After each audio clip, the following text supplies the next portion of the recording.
Well, joining me now in studio is Heather Yates, the OSU Construction Management Associate Professor we just met in Andy's story. Well, looking at your classroom, I did notice, as Andy pointed out, there weren't many females in that class. Is that typical? That is typical in construction management and in engineering classes in general. Yeah, why is that? You know, it's just one of those things that we can't really put our finger on. There's lots and lots of theories as far as why women aren't choosing engineering or engineering technology as a degree choice or even as a career choice. But there's lots of theories like the chilly climate in the engineering world, in the engineering classroom. And you're going to have to back up and tell me what a chilly climate is. So a chilly climate is where the females or the women don't feel like they're really being accepted. They might feel isolated or feel like they're the only ones.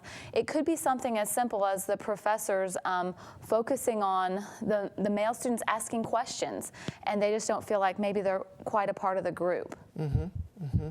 And we also, before you came on this show, we talked a little bit about some self-efficacy issues. Explain that to everyone. So self-efficacy is a little bit different than self-confidence. Self-confidence is kind of a term that everyone's pretty familiar with and how you feel about yourself. Well, self-efficacy is a little different because it's more task-oriented. It's if you believe you can complete a task or not. Self-confidence is kind of an overall view of yourself, where self-efficacy is, can I complete this class? Can I complete this math test? Whatever it might be. And it's a feeling that you can do it. Mm-hmm. Let me play a little bit of a devil's advocate. You know, there are some that would say, well, why do we need females in this profession anyway? What would you say to someone like that? Well, diversity of thought is something that gives you the best quality product.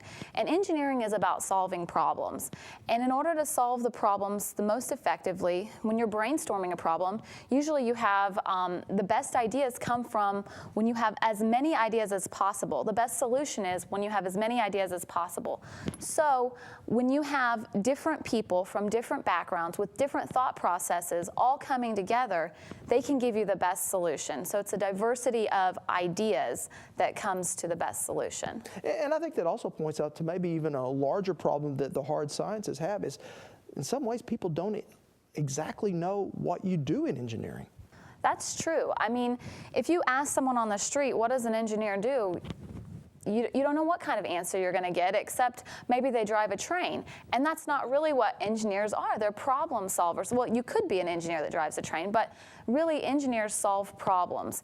And they solve the problems of the world, problems that need to be solved. They come up with new products or innovations to make the products that we currently use better. Yeah, and those are two words that I don't think people would necessarily associate with engineering, is being creative and being innovative. That's right. Now, let's talk a little bit more about, we've just seen the stories with all these young girls that are studying in the STEM areas, and they're very excited. But then as they grow older, is it really an issue of recruitment of young ladies into this profession or retention of young ladies into this profession?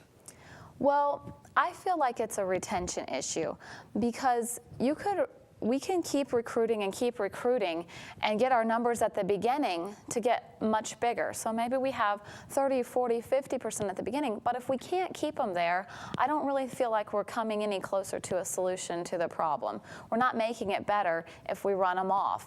And some particular things happen the first couple years of engineering school. You know, a lot of students, I mean, engineering students are smart in general. I mean, these are the kids that come out of school with high GPAs and high ACT scores, and they all get thrown together, and they're all smart. But now it's a different level of smart that you have to be because classes are graded on curves or whatever. And so now it's the smartest of the smart succeeding. And these are people that are, for the first time, feeling like maybe I'm not as smart as I thought I was. They start doubting themselves and start doubting their abilities. And does that kind of fit into the self-efficacy that you talked about just raising your hand and saying, I don't quite get that? Yeah, it does, because women, they get self-efficacy or sources of self-efficacy and positive self-efficacy different than men. Women find vicarious experience, which is watching others like them succeed.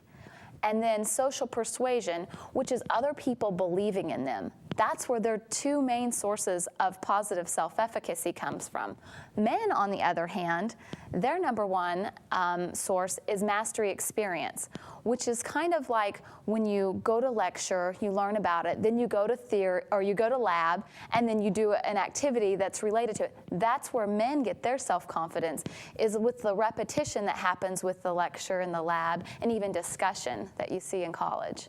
You know, reading up on this subject, I saw some numbers that said that while there's still a shortage of women graduating with engineering degrees, even those that do may not necessarily even go into the field. They may choose another field upon graduation.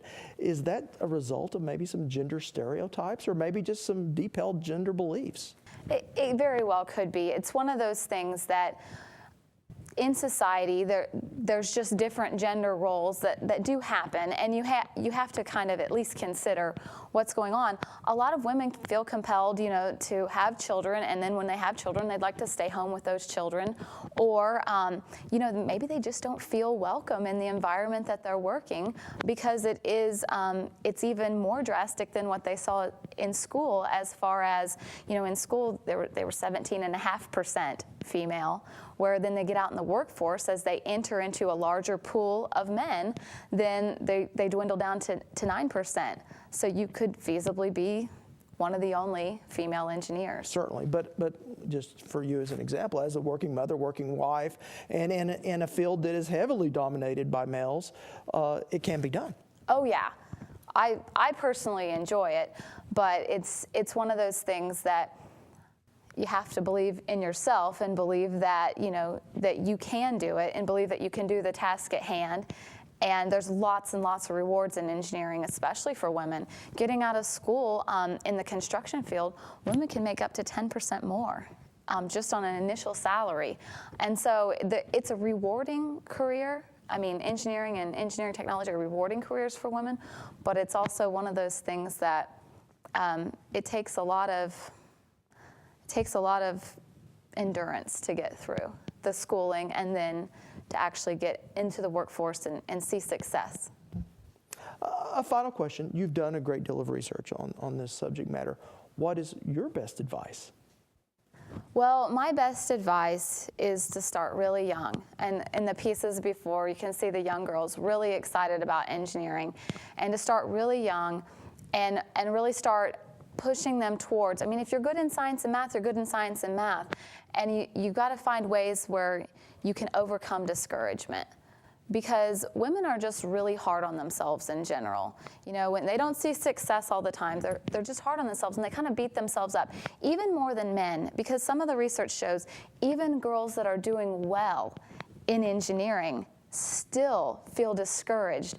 They may be getting A's and B's, and their male counterparts could be getting B's and C's, but they still feel discouraged.